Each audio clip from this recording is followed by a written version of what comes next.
صبحتون بخیر باشد کاربران بینیاد گرامی آزادی ویدیو و بینندگان عزیز رادیو آزادی. شعله گلخوجه هستم چون همیشه در صبح صادق در خدمت شما. امروز جمعه است، هفتم ایون و جمعه مبارک رو برای همه شما عزیزان شاد باش میگیم و روز خوبی داشته باشید و امیدوارم که چند دقیقتان رو چون همیشه به ما خواهید بخشید برای شنیدن خبرهای تازه تاجیکستان و جهان. اما قبل از این نگاهی میاندازیم به وضع باد و هوا. امروز در پراگ هوای ابری در نظر است. انتظار می‌رود که حرارت روزانه تا 25 درجه را تشکیل نماید. در مسکو امروز هوا آفتابی است و تا 30 درجه گرم خواهد بود. در سنت پترزبورگ امروز هوا کم ابر و نیز 30 درجه گرم می‌شود. در دوشنبه آب و هواشناسان هوای کم ابر و بی بارش را پیشگویی کردند. در دوام روز گرمی به 31 درجه خواهد رسید. فیض‌الله سفرزاد رئیس زندان رقم 3 شهر خوجند به دنبال آشوب در این محبس به 4 سال زندان محکوم شده است. این خبر را یک کارمند ریاست اجرایی جزای وزارت عدلیه روز 7 ایون به رادیو آزادی تصدیق کرد و گفت روزی که 7 نفر از کارمندان محبس از طرف دادگاه محکوم شدند به دنبال آن حکم فیض‌الله سفرزاد اعلام گردید. این منبع گفت فیض‌الله سفرزاد بر اساس 2 ماده کدکس جنایی یعنی سوء استفاده از مقام و خنک نظری ایبدار دانسته میشد. ایبدار کننده دولتی در نسبت او 6 سال زندان را طلب کرد و در نهایت به 4 سال زندان محکوم شد. حالا فیض‌الله سفرزاد در بازداشتگاه خوجند منتظر انتقال به محبس نظامش مخصوص می باشد. فیض‌الله سفرزاد رئیس زندان رقم 3 شهر خوجند روز 15 نوامبر بازداشت شد و تا انجام تفتیشات در بازداشتگاه شهر خوجند نگهداری می شد.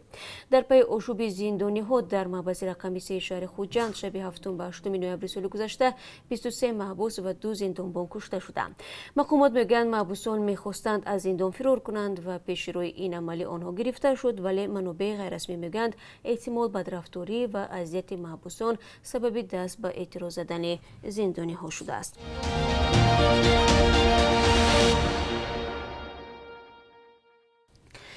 سلطان احمد خبرنگار و شورش نقطه توجیک دیروز در سن 68 سالگی درگذشت. خویشاوندانش به رادیو آزادی گفتند که او شام 6 ایون در خانه و در میان فرزندان و دیگر نزدیکانش جان داده است.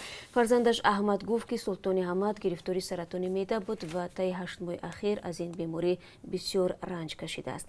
خبرنگارش نقطه توجیک در آخر سالهای 90 سخنگوی کمیسیون رشد ملی یک نهادی بود که طرفهای درگیر را به هم آورد و راههای خاتمه دادن به جنگ و به کشور برگرداندن پناهجویان توجیک از خارجی را بررسی میکرد.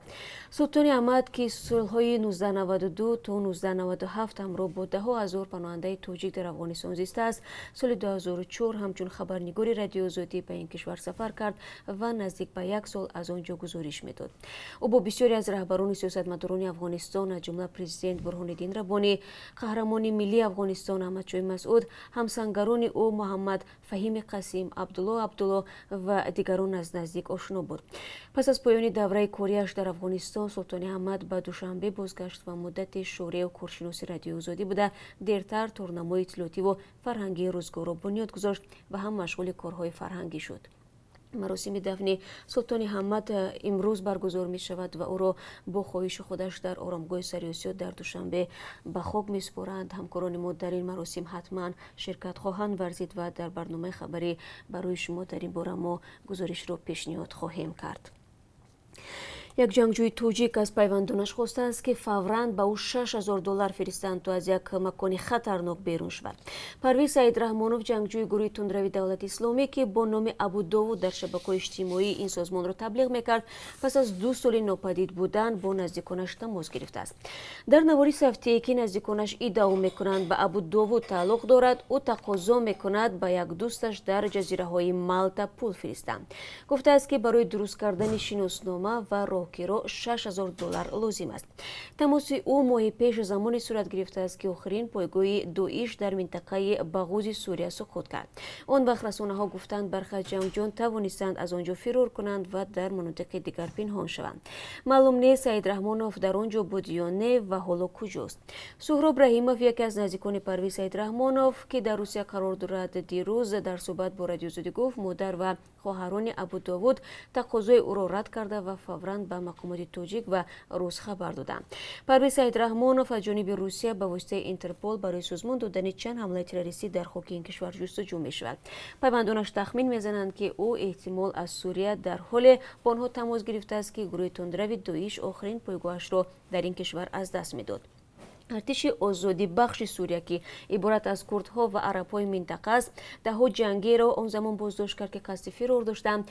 در میان آنها تاجیکان نیز بودند. دفتر مطبوعاتی ارتش آزادی بخش سوریه در پاسخ به سوال رادیو آزادی گفت در میان بازداشت شده‌ها با چنین نام کسی نیست، اما در پاسخ کتبی به رادیو آزادی نوشتند اکثر جنگجویان بازداشت شده نامناسب و زادگاهی واقعیشان را نشان نمی‌دهند. باید گفت که پرویز سیدرحمانوف ساکن شهر دوشنبه آخر سال 2014 در شبکه‌های اجتماعی خبر داد که در حدود تحت نظارت گروه تندروی دولت اسلامی قرار دارد. او از شهرهای رقه سوریه و مفصل عراق که در زیر نظارت داعش بودند پیوسته نوار نشر می‌کرد و جوانان را به جنگ دعوت می‌نمود.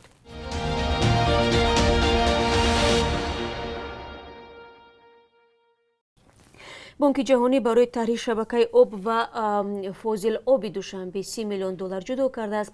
دفتر بانک جهانی در دوشنبه روز 6 ایون گفت با سبب کهنه شدن اینفراستراکچور موجوده حجم تلفات آب نظررس است و اکثر وقت خدمت رسانی قطع می‌گردد.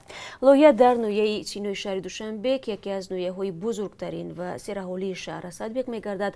عبور آبگذر و آبکش‌های یاریدهنده را عوض خواهند کرد. از سال 2002 به این سو بانک جهانی با هدف به خطر کردن آب آشامیدنی در دوشنبه تقریباً 50 میلیون دلار سرمایه گذاری نموده است.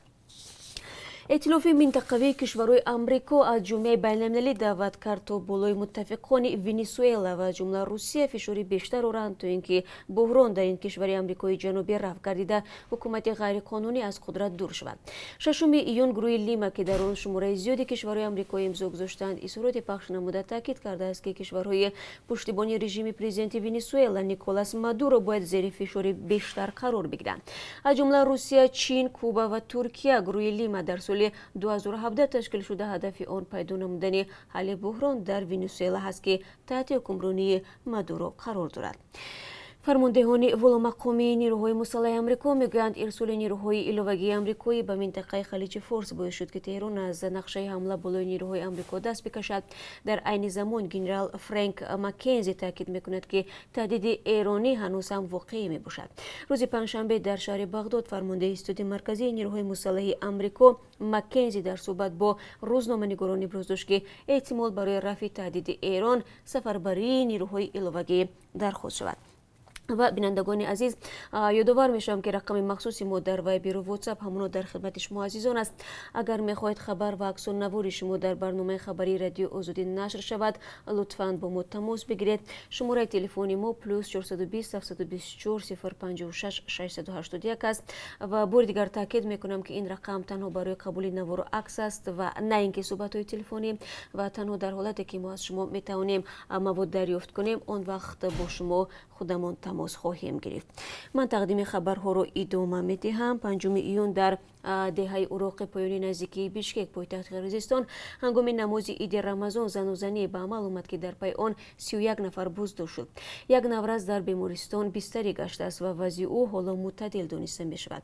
سبب مناقشه خبر دادن نمی شود. در جریان زن و زنی افراد نامعلوم تیره‌زنی های قریب 15 خانه را شکسته، 2 کاهدان را آتش زدند.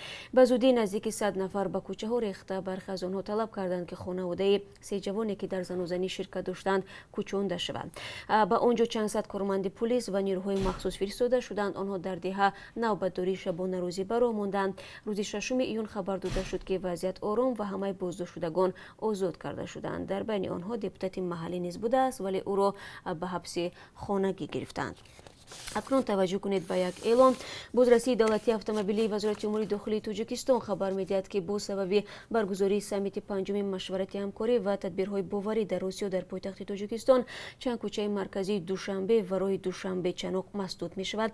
طبق اعلان این نهاد با همین سبب به ساکنان شهر و ناحیه‌های جمهوری توصیه داده می‌شود که در سنه‌های 14 و 15 ایونی سال جاری به ضرورت از آمدن به حدود پایتخت خودداری نمایند. برای илова аз сокинони пойтахт хоҳиш карда мешавад ки дар ин рӯзҳо аз хидматрасониҳои воситаҳои нақлиёти ҷамъиятӣ истифода баранд. гуфта мешавад дар доираи саммити мазкур 27 роҳбари кишварҳои дунё меҳмони тоҷикистон хоҳанд шуд. дар байни онҳо аз ҷумла президентони русия, ӯзбекистон, қазоқистон, қирғизистон, эрон ва озарбойҷон низ ҳастанд. намоишгоҳи арт-стории шаҳри Москав наққошиҳои Аъзам Аттахонов рассоми тоҷики муқими Русияро ба намоиш гузоштааст. намоиш рӯзи 6 июн оғоз шуд ва то 28 июл идома мекунад.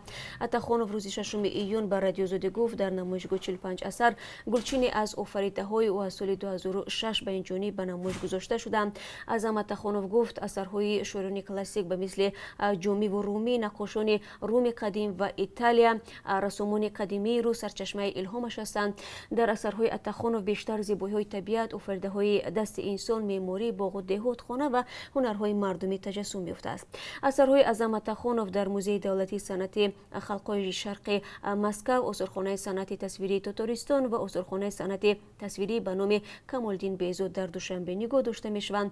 ба ҷуз ин наққошиҳои ӯро коллексионерон аз Амрико, Канада, Фаронса, Дания, Олмон ва Русия хариданд ва дар хазинаҳои худ нигоҳ медоранд. Аъзам Аттахонов зодаи Душанбе ва хатмкардаи омӯзишгоҳи рассомии пойтахт аст. аз соли 1989 дар Москав зиндагонӣ мекунад. ва бинандагони азиз, фурсате расид ки ман барои шумо қурби асори хориҷиро хоҳам гуфт ки дар бонки миллӣ имрӯз таъин шудааст ва чунин аст: $1 9.43 дирам, 1 евро 10.63 дирам ва 1000 рубли русӣ баробар аст ба 144.70 дирам. бо умеди тансиятии шумо ва бо умеди мулоқоти минбаъда дар давоми рӯз шуморо ба худо меспорем ва мунтазирем ки дар барномаи хабарӣ моро ҳатман ҳамроҳӣ хоҳед кард. аммо қабл аз ин сархати хабарҳои рӯз тақдими шумо хоҳад буд. рӯзи хуб дошта бошед.